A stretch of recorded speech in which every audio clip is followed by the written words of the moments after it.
There are 196 countries in the world.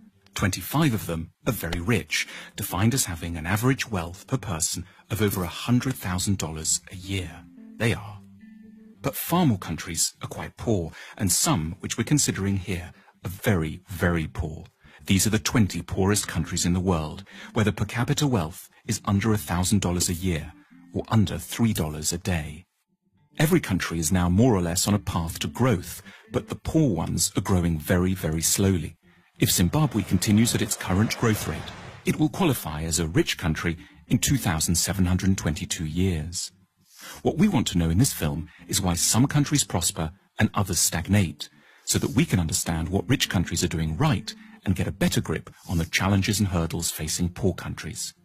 There are basically three factors that determine whether a country will be rich or poor. The first is institutions. Institutions are beyond important. Broadly speaking, rich countries have good institutions, and poor ones have very, very bad ones. The correlation between poverty and corruption is direct.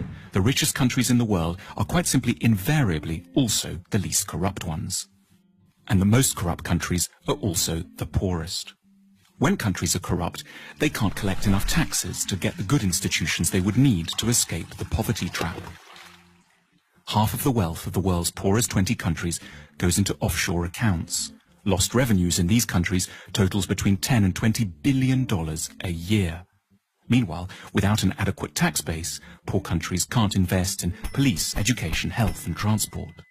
Now, a more generous way to look at corruption is that it's really a case of clan-based thinking. Say you're hiring someone. In the rich countries, you're meant to do so simply on merit, interviewing lots of candidates, then picking the best one, irrespective of any personal connection. But in poor countries, under the sway of clan-based thinking, that approach would itself be seen as corrupt. It's your duty to disregard the so-called best candidate from an anonymous bunch in order to pick someone from your own team, your uncle, your brother, your second cousin, the guys from the same tribe. As a result, poor countries don't allow themselves access to the intelligence and talent of the whole population. There's a second thing that keeps countries poor: culture. What goes on in people's minds, their outlooks and beliefs. A striking statistic pops up here in relation to religion. If there's one generalization you can make about religion and wealth, it's that the less people believe, the richer they stand a chance of being.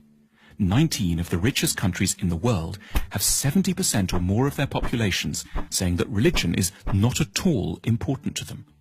The exception here is, unsurprisingly, the United States, which manages to combine great religiosity with huge wealth. More on that in a second. And conversely, the poorest nations in the world are also extremely believing ones. Here's how many people think religion and the supernatural is deeply important in the following countries. In the world's poorest country, simply everyone is a believer. Why is belief quite so bad for wealth creation? Because in general, religiosity is connected up with the idea that the here and now can't be improved, so you should focus on the spiritual and look forward to a next world instead. It makes quite a bit of sense when you live here. In the rich world, on the other hand, people are generally great believers in their capacity to alter their destiny through effort and talent. Incidentally, to explain the anomaly of the United States, religion seems not to slow down economic growth here because it's a particular sort of religion, an overwhelmingly Protestant and exceptionally materialistic kind. The American God doesn't want you to think of building the New Jerusalem in the next world. He wants it here and now, in Kansas or Houston. There's another big factor that determines the wealth and poverty of nations: geography. Poor countries are overwhelmingly located in the tropical regions. This isn't a coincidence. Life is, in many ways, simply far, far tougher there. The problems begin with agriculture. Tropical plants are generally a lot less packed with carbohydrates. Poor countries have worse soil too. Also, and perhaps surprisingly, a tropical climate can be disadvantageous to photosynthesis. Historically, a key determinant in the likelihood of societies growing rich was their possession of large domesticated animals, such as horses and oxen, which liberated a huge part of the workforce from having to plough by hand. But in tropical Africa, domesticated animals have throughout time been devastated by a further appalling scourge, the tsetse fly.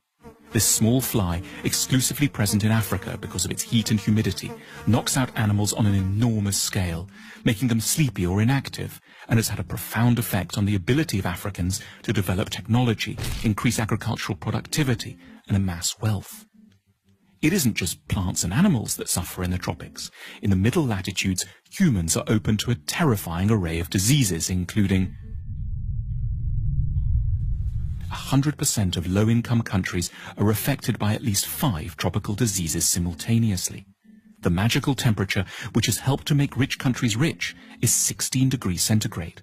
However superficially unpleasant, that drop below 16 degrees as autumn starts to bite is quite literally a foundation stone of civilization. Geography also encompasses transport, and poor countries are on the whole very badly connected. Landlocked Bolivia and semi-landlocked Paraguay are the poorest nations in South America. Africa has only one major navigable river, the Nile, and hosts 15 landlocked nations, 11 of which have average incomes of $600 a year or less. Not coincidentally, the poorest country in Asia, Afghanistan, is also landlocked. Then there's the matter of natural resources. Natural resources like oil or precious metals can be real trouble, and paradoxically, poor countries tend to have them in spades.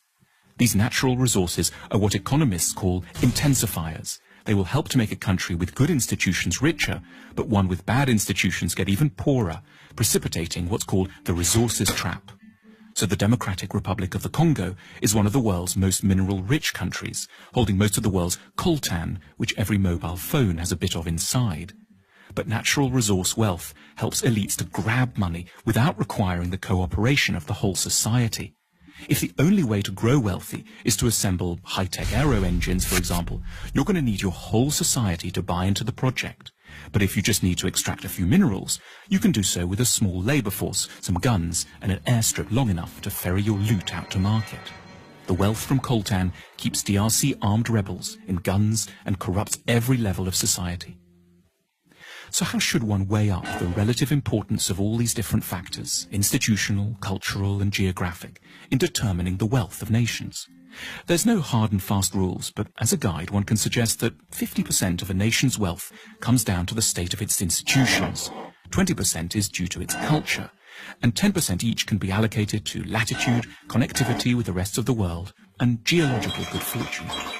If you're a policymaker, this discussion has wide practical implications. But at a more personal level, one might take away 2 things from it. Firstly, modesty.